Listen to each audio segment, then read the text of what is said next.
Hello everyone, welcome back to the channel. In today's video, we're going to be taking a look at the brand new Transformers Studio Series 113 Voyager class SKYWARP. And this figure has to be one of the coolest Seekers that they have done. Granted, it's not the best Seeker, but it's still really cool. The best one has to be Thundercracker, but this one is not that far behind. But anyways, in this video, we're going to be going over this figure, take a look at the details, articulation, and go so on and so forth. So without further ado, let's crack this bad boy open and see what awaits us inside. Now, right before we get into the figure itself, I did want to show you the packaging. The packaging is very nice. It's the same artwork we got for Thundercracker, except this time it's in a purple color scheme. So yeah, not that different. So yeah, here's a closer image of the face. Looks really lovely. We get some nice product shots of SKYWARP in his robot form and vehicle form. His iconic movie scene is when Cybertron falls, and his little bio says, "SKYWARP and the Seekers fire at the launch pad to prevent the Autobots from escaping Cybertron." So in the film, yada, they fire the launch pad, stop the Autobots, and yeah, practically that's it.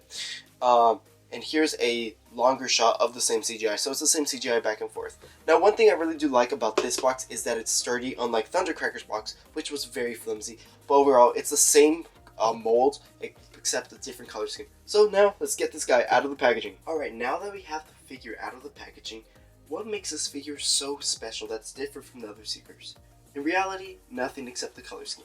Now, the color scheme is a little bit off. Don't get me wrong, I really do like the color scheme. I do like the vibrant purple that we do get alongside the gray and the gunmetal silver. However, I don't like that it's just too much gray. I just needed a little bit more black on it. Maybe on these sections where it's gray, maybe on the forearm section where that's gray as well. I would have preferred that to be black, as in the original G1 cartoon and even in the War for Cybertron Studio Series, most of the character is black and just the purple highlights. So I really wish they had more blackness on this character than gray. But other than that, this figure looks really solid. I think it's a really great figure, and I feel like everyone should really have this figure as a starter Seeker, as this figure is really good. I got this figure for $22 at Macy's due to the fact that I have a family member that does work at Macy's who had a discount, and it was on a Black Friday sale. So yeah, I did get it kind of cheap, luckily. But overall, the figure is pretty great. Now, focusing on the figure has a lot of detail. If we turn our attention toward this area is painted really nice in gunmetal silver, as well as this cockpit area is also painted really well. I did want to show you very briefly his cannon. His cannon is the exact same sculpt that we saw from every other Seeker. This one, however, is painted in silver and in regular gray. So overall, you won't be getting anything new from the cannon. Now, from the arm is in fact a little bit different. The only difference is probably this gray piece being gray instead of either blue or green as the other Seekers. Now, pretty much the entire character is the same as Thundercracker. Everything is the same. The only difference is the color, which I'll bring in Thundercracker in a bit. But overall, I feel like they really did a great job. I feel like they could have done better, especially when it comes down to the vehicle mode, which we'll touch base on in a little bit. But overall, looks really cool. I really do like the upside down Decepticon insignias right here. Look very nice. It looks really cool on this figure, and I really do like that we have like the pattern on the wings. It looks really cool, and then yeah, this figure honestly looks really cool.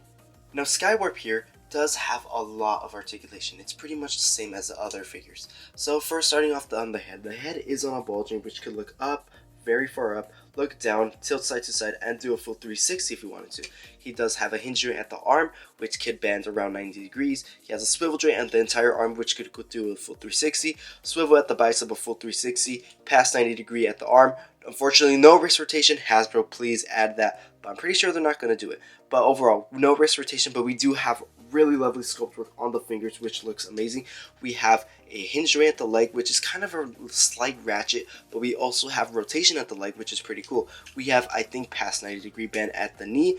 We also do have an ankle rocker joint and a foot pivot. So overall, this figure has all the basic articulation and a lot of articulation, and it's the same as Thundercracker, Starscream, and Thrust. So if you have those figures, you won't be expecting anything new. The only thing you're really getting is just a different character and a different color scheme. But other than that, pretty cool. Now, here for a comparison, I brought in the original Seeker, that being Starscream. And Starscream, obviously, they have different color schemes, but I feel like Studio Series has slightly and slowly been lacking in their quality. I feel like this is just lazy work, and they could have done better, because this Starscream looks so good with all the different, like, silver components and everything. This does have silver components, but Starscream just looks so much better. If they painted this one more in black, I assure you that this figure will look so much better. But overall, yeah, that's how he looks with Starscream. And now for a secret group shot, here I bring in Thundercracker. And Thundercracker to SKYWARP, mostly focusing on these two right here. Honestly, Thundercracker still remains my favorite secret. I really do like how much blue there is, but like I said earlier, I feel like it feels like a too much blue in my Thundercracker review, but I also feel like it's the right amount. But that can't really be said with SKYWARP, as the gray, there's like different types of shades of gray. I really wish they would have focused on two shades of black. A black and a gray would look so much better for this figure. But overall, that's just my personal nitpick with this character. But overall, yeah, this is how all three main G1 Seekers look like in their Bumblebee movie format. And here we have Thrust. Thrust and SKYWARP made a brief appearance in Transformers Bumblebee in the scene where Bumblebee does run over two Seekers, and it turns out it was these two guys all along. But yeah, this is pretty cool. If you really want to create that scene, you could recreate it right here with these two figures, and I think this looks really cool. Here's how Thundercracker compares next to Shockwave, and Shockwave is a little bit taller than Thundercracker. In fact, he's very taller. The reason Thundercracker and Shockwave are in the same category, well, Thundercracker and SKYWARP and all these Seekers are pretty big, but overall the reason why they're in this category is because of the wingspan, and Shockwave because he doesn't have that much mechanics going on, and he's really big. But overall, yeah, pretty cool. And here I have him next to Soundwave, and Soundwave has to be one of my favorite comparisons because Soundwave just looks so cool. I really do love Soundwave's design in the Bumblebee film, and comparing him next to the Seekers in general looks really, really dope. Here for another comparison, here I brought in the Bumblebee movie Blitzwing, one of the original characters that inspired the Seeker design for the Transformers Studio Series line, and I really do like this comparison because we could see how far they've gone from 2019 or 20 to 2024, and it's really cool to see both of these. That's how he compares next to the Commander class Optimus Prime, Transformers 1 Optimus Prime, G1 Bumblebee, Bumblebee movie Optimus Prime, Sunstreaker, Wheeljack, and Brawn. And finally, here we have him compared next to Bumblebee movie Megatron. Yeah, that's pretty much the robot mode of the figure. Now, not really could be really said because there is just, it's the same as the other Seekers, but if you've seen the other Seekers, you won't be getting anything different. Now let's delve into the transformation. So sit back, relax, grab any of your Seeker figures, and follow along.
And there we have SKYWARP fully transformed into that awesome looking Tetrajet form. Now this review is basically the same thing as Thundercracker, Starscream, and Thrust, but this is a good refresher as I said before. Now the vehicle mode actually looks really good. I honestly don't like that there's too much gray going on. I feel like the painting department didn't do that much of a good job, but I do like some of the purple highlights that we do get on the wings, the fin at the top, and some of the purple stuff we get here, as well as the black and gunmetal that we get for the cockpit, like the outskirts and the little details and stuff. It looks really nice. The Tetrajet form is the same as all the other ones, but I really do like this one. It looks really cool. It looks more like a minion type Tetrajet, and the other ones look more like main characters. But yeah, honestly, it looks really cool. And yeah, everything just hides the same way. We have his head right there in the back right there. And it looks really cool. From the back, it does look kind of sloppy around this region. However, it is really cool. I really do like that we get the Decepticon insignia in black. It looks really lovely. And honestly, there's not really much to say about this except that it's the same mold as the other ones, but with a purple color scheme and some gray.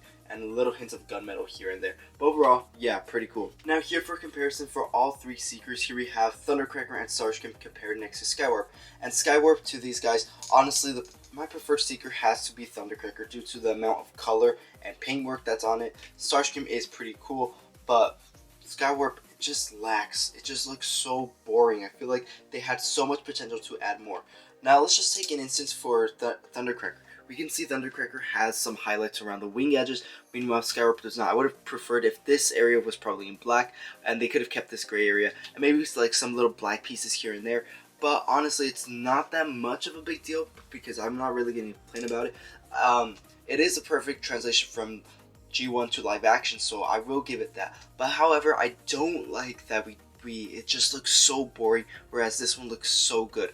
So yeah, it's honestly personal preference. And I did want to show you that the Decepticon insignias on both of them, they're flipped. So on Thundercrackers, it's facing this way with a more of a maroonish, purplish color, and this one is plain up black for the insignia. So basically, the insignias are flipped. It's not that much of a big deal, but it's a really nice detail.